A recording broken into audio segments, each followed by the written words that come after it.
Good morning, students. Today I am going to start the revision of your Hornbill, first chapter, The Portrait of Lady. Listen to it carefully. Today I am teaching the chapter in more details. Listen to the video carefully and prepare for the test. Learn all the question answers. In this chapter, the author Khushwant Singh talks about his grandmother he had known for the past 20 years, and she had always been old and wrinkled. He was told that she was once young and pretty and had a husband even.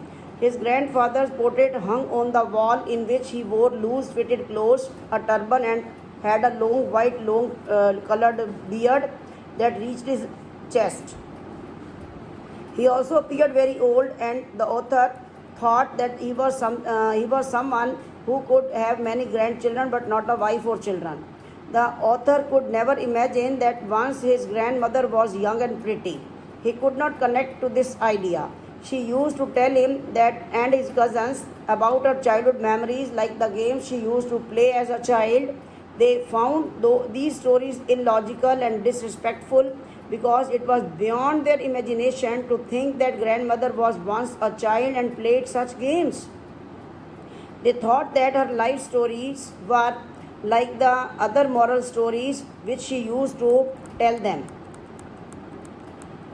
Then his grandmother was short, heighted, fat, and slightly bent in posture, and her face had lots of wrinkles. She seemed so old, and she had been the same for the last 20 years. According to the author, she was beautiful but not pretty. She walked around the house in an awkward way, wearing spotless white clothes with beads of rosary hanging from one hand, and the other hand rested on her back for support. She had she had silver colored hair which was not neatly combed and was disorganized. She was constantly chanting prayers. He compares her to the winter landscape in the mountains, which has a peaceful and calm feel.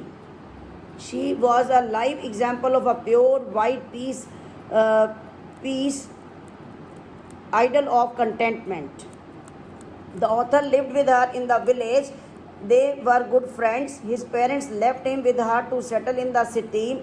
The author's grandmother used to wake him up every morning and get him ready for school. She would recite her morning prayers while she bathed and dressed him up, and he loved her voice but would not try to memorize a word of what she spoke. She would make his things ready, like a wooden slate, a tiny earthen ink pot, and a red pen. He would eat a thick, stale chapati with butter and sugar spread on it. They both used to walk to school, and his grandmother carried stale chapatis with her to feed the village dogs. His grandmother would accompany him to the school, as the temple was attached to the school, and she used to visit the temple daily. On one side, he would sit on the veranda with other children, would sing the alphabets and prayers in group collectively. On the other hand, she would sit in the temple to read the scriptures, to read the holy books. After finishing, they would walk back home together. The village dogs met them at the village door this time. They would follow them to their home, growling and fighting with each other for the stale chapatis that she fed them. When his parents got settled in the city, they called them. That was the turning point of his friendship with his grandmother. They shared the same room, but she no longer would give him company to his school. He started going to an English medium school, and a motor bus would come to pick and drop him. There were no dogs in the streets whom she could feed as she did in the village. So she started feeding sparrows in the veranda of their house. As the years passed in the city, their interaction reduced. For some time, she continued to wake him up and would get him ready for school. She would ask him what he had learned in school that day. The scientific terms and the English words made her unhappy. As she as she did not know the language, she could not help him with the lessons. As his new school never taught him about God or religious books, this made her sad. She did not approve of such an education when she came to know that he was getting music lesson. It disturbed her. According to her, music was indecent and it was an art of the beggars and prosts, and not for those belonging to decent families. She did not like that he learned music, so she stopped talking to him.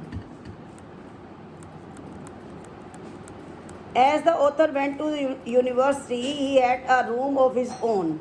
The common link of his friendship with the grandmother that they had when they shared the same room was snapped. Thus, the friendship with her almost ended.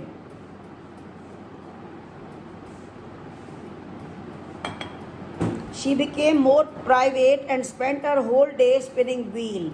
From sunrise to sunset, she would sit and silently recite her prayers. In the afternoon, she used to feed sparrows in the veranda. Breaking the bread into small pieces, she would feed hundreds of birds. The birds would gather around her. Some sat near her, some on her legs, some on her shoulders, and few on her head. She never shot them, but always smiled.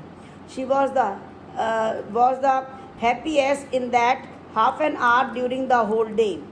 When the author decided to go abroad for further studies, he believed it would be the last time he would see her, as he would be going for 5 long years. As they all reached the station, she held him tightly and kissed his forehead. He thought it was the last physical contact with her. The wet impression of her hand was dear to him. She was not sentimental at all. When he came back after 5 years, she came to meet him at the station, and she looked just the way she did 5 years ago, not a day older. She held him again in her arms and was still reciting her prayers. And in the evening, she did not follow her regular routine of praying. She collected a few women from the neighborhood, got a drum, and started singing with them. She thumped the ruined part of the drum and sang songs. The whole family persuaded her to stop, as she might get ill due to overexertion. The next morning, she fell ill. It was a mild fever. The doctors told them that it would go away, but she took it differently. According to her, she would die soon, as her end was near. She started chanting prayers, as she did not want to waste her last hours in talking to anyone. The family protested, tried to stop her, but she lay peacefully on her bed, chanting prayers and doing her beads. Suddenly, she stopped, and the rosary fell from her lifeless fingers.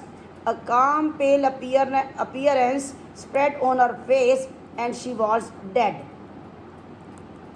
The family lifted her from the bed, laid her on the ground, and wrapped her with a red-colored cloth. Thousands of sparrows sat silently near her. The author's mother brought some bread for the birds, but they did not eat any. They did not pay any attention. They flew away later, as the family carried the dead body away. The sweeper removed the crumbs the next morning. The birds were so sensitive, they did not want to eat bread, but they were mourning over the death of the one who had fed them for so many days. Thank you.